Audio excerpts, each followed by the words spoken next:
school and be a lawyer for the next 60 years? You know, or would you rather seize control of what the world expects of you and not get fixated? What's that? I said I'd rather not go to law school at all. Yeah, but, you know. all right. Well, but I mean, you see the point he's making is if we can think of a different way to take control of the world, we're the only ones who can do it. You know, or to think of the world in terms that aren't just individuals figuring what can I get for myself out of this ride. But, you know, do you think it is in the realm of the human possibility to not just say, what's in it for me, I guess, is what he thinks being created.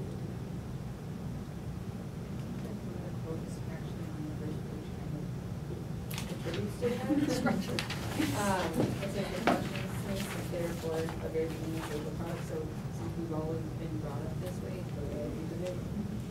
I don't think you can ever get rid of the idea of the belief that I mean, I think people will set it aside for a greater good, but I think it's always gonna be there, somewhere in their head, like, that should be mine.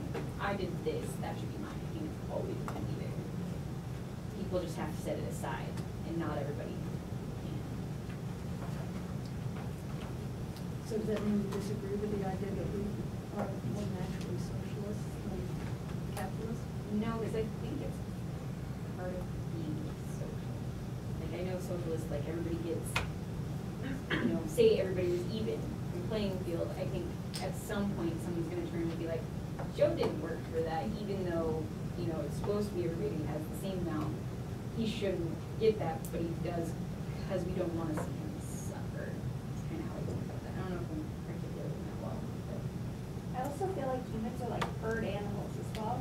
Like like someone is always going to emerge as a leader and as followers, which starts the the pyramid that like Marx is talking about. Like all the money's on top, like the social pyramid, the leaders on top.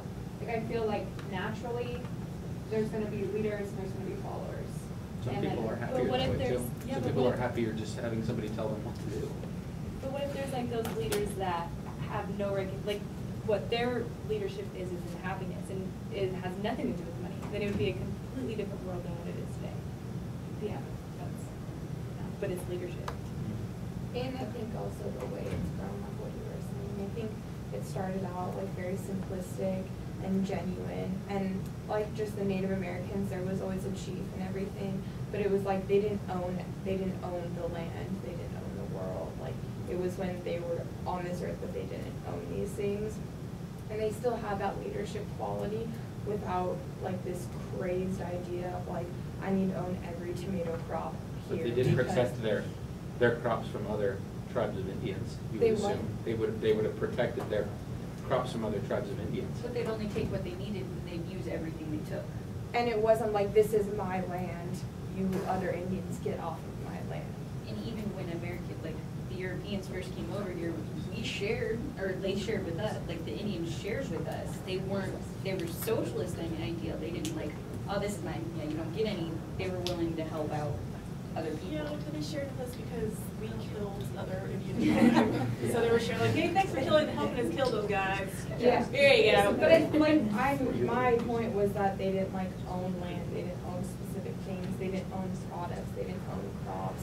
It was like a community-based thing, and there was still leadership, and it wasn't what we are now. So I think that there can be leadership.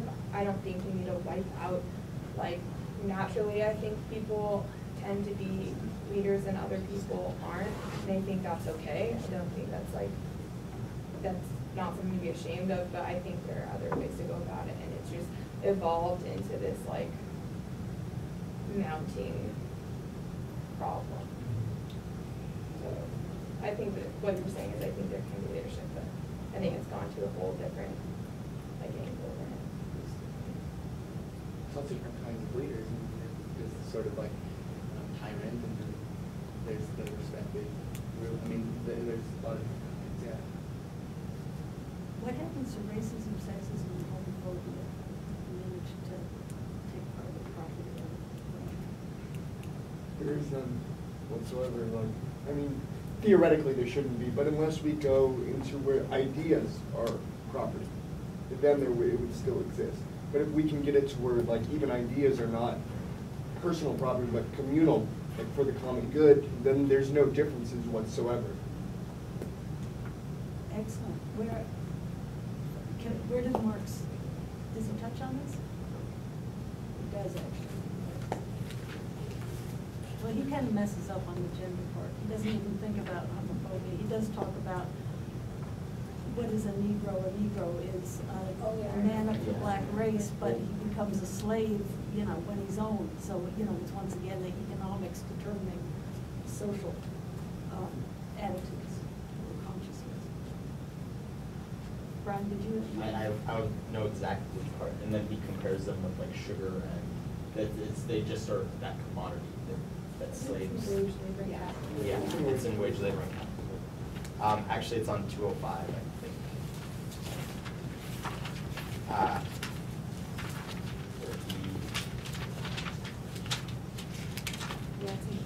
Yeah, it's right in the middle. The slave, together with his labor power, is sold once and for all to his owner. He is a commodity which can pass from the hand of one owner to that of another. He is himself a commodity, but the labor power is not his commodity. The serf sells only a part of his labor power. He does not receive a wage from other. So in other words, it's the difference between a slave and a free laborer who, because he's a member of working class, has only his power, his labor power to sell. Yeah. But the slave is sold as a complete package. So is that commodity? Yeah. But what do you, do you think that male superiority and homophobia are independent of economics? Are they something else?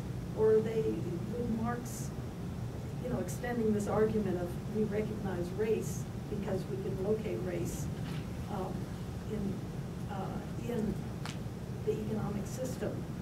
So would Marx's epistemology or his theory also say that if we didn't think of everything in terms of property, we wouldn't have reason? You know, I think that Eric is right. I'm trying to figure out why. Go ahead. No.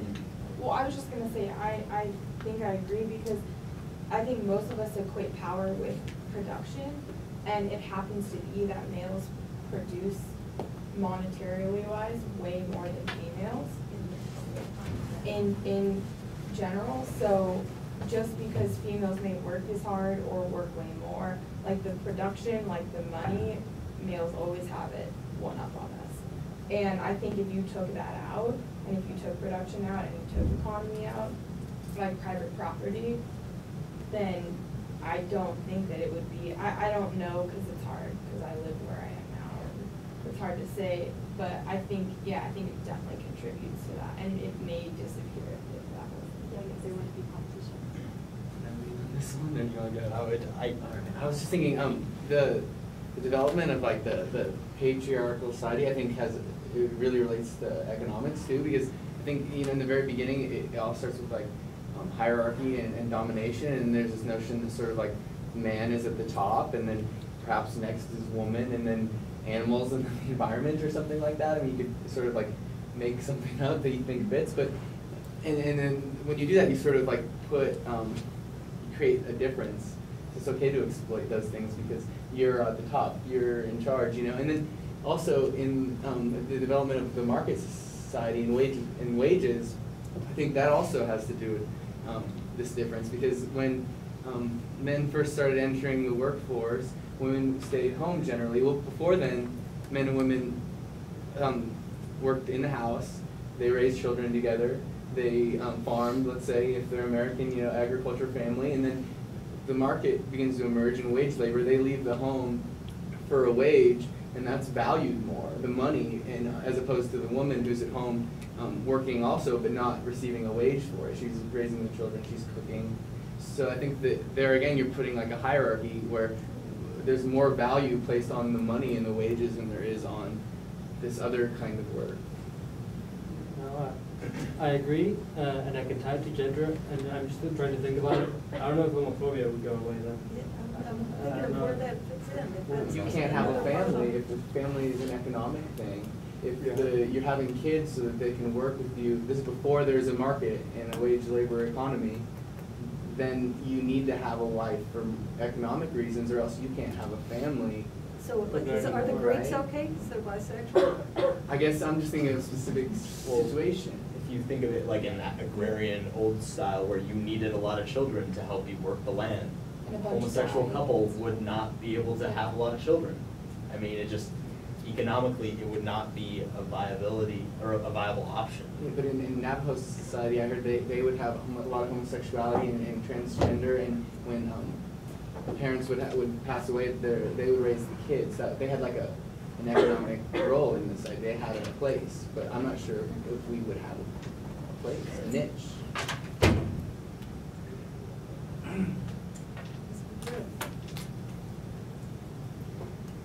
And just some statistics. I don't know. Maybe I Like took it too women far. work 2/3 of the world's working hours, and we own 10% of the world's wealth. Like, and we're half of the world.